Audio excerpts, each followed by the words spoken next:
Sino po pala nagbansag sa inyo ng Marikina Pride? Ay, si Duterte. Wala. At yung Tatay Oli, si Duterte rin. Dahil ang tawag sa kanya, tatay. Kaya wala akong masasabi. Dati, ang tatak ko, Rolando Santos. Yun talaga ang tatak ko. Eh, nang makilala ko si Duterte, hindi pa lahat. Hindi ka naman sikat sa Rolando Santos eh. Sikat ka sa Tatay Oli. Kaya, karamihan kasi dito.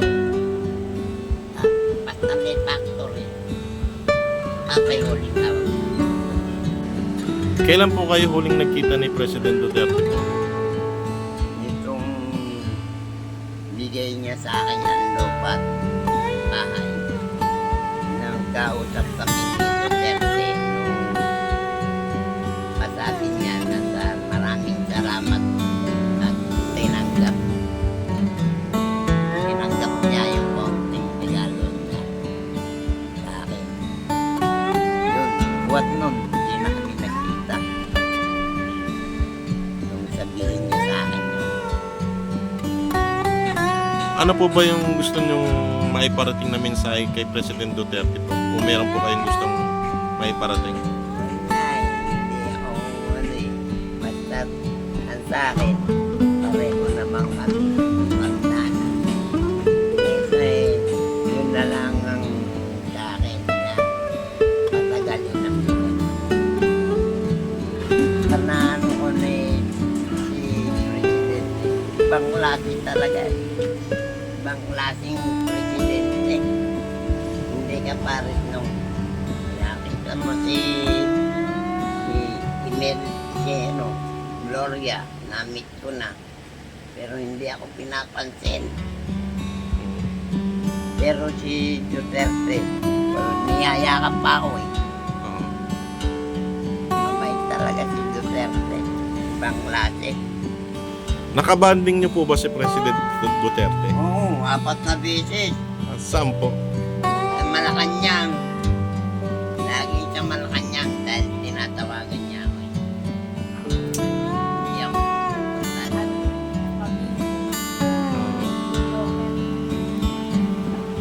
Kaya kada pupunta rito, pero service ako. Kaya noong una, ayoko sumama. Pero nung bandang uli, tama na ako nasama. Alam ko kung saan ako dadalhin. Anong klaseng banding po? Karaoke, inuman, kwentuhan? Kwentuhan lang, tapos ginagala ako. Sa loob ng Malacanang. Si President Duterte po mismo kasama niyo? Kaya siya, ultimo yung pinagsayawan ni Milda. Pinakita niya sa akin. Na-miss niyo po ba yung banding niyo kay President Duterte? Oo. Saka, ibang klase siya. At saka, napakasarap siyang kausap. Hindi ka pares ng ibang presidente na inumin lang ni presidente, painom pa sa ibang tao para siguraduhan na walang lason. Pero hindi, si presidente kung anong ininom mo, siyang iinumin niya. Nung nakaraang festival po ng Sapatos Festival dito sa Marikina, naka-attend po kayo? Oo, lagi akong naantiblado. Lahat dito ng sa Marikina, binibigyan niya ako ng pwesto yan. Sa ngayon po, tumatanggap po kayo ng gawa ng mga sapatos? Ay, hindi na. Matanggap ako kung halimbawa ay dadaan lang sa manggagawa ko at walang magbabago. Yun na lang ang papagawa ko. Pero yung sa akin manggaling, hindi ko na kaya. Oo nga po. 77 na kayo eh, no? Hindi ko na kaya. Nahihirapan na ako na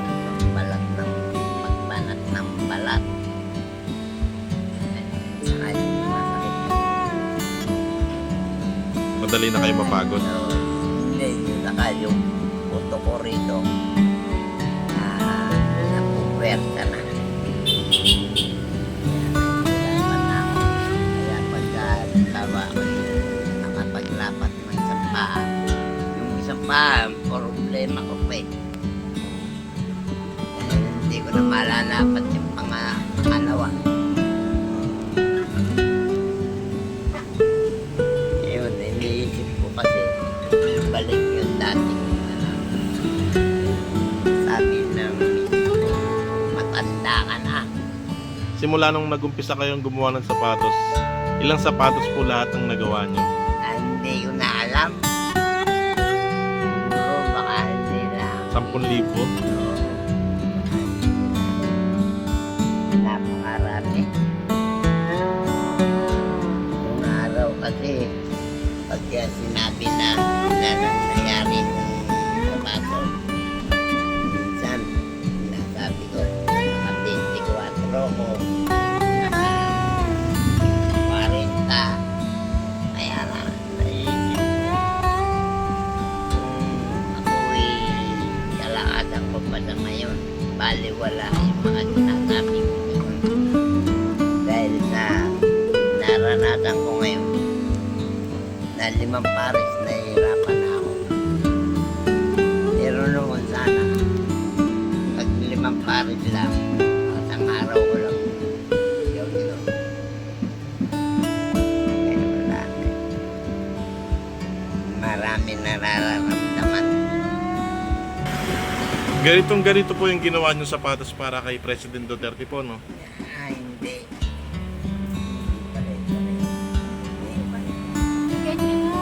Merong ganito. Pero yun, may bakal na. Oh, meron iba rin yun. Meron din walang bakit. Same shoes niya wala. Ano, kayo magsasabi. Opo, para komportable po. Talagang kahit maghapong busot, hindi siya pananakit. Hindi kawit yung paa. Opo. Komportable.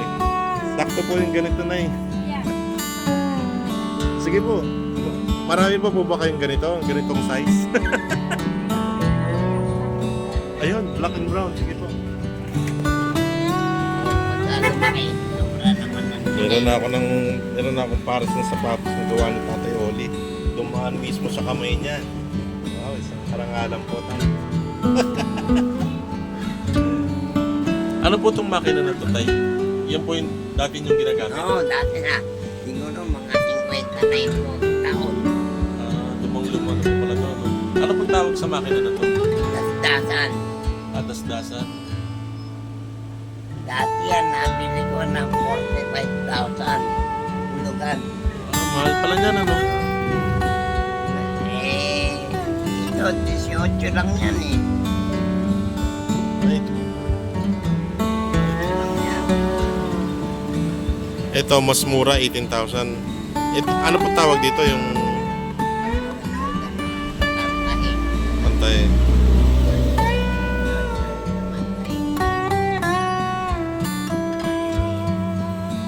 Gumagana pa po ito, Tay. Saka yung dasdasan ko. Yan ang ginagamit. Ang tibay po pala, no? Gumagana pa rin hanggang ngayon. Noon na 50 taon na. Tibay, kapag mga lumang gamit, matitibay po, no? Ito na lang papalitan.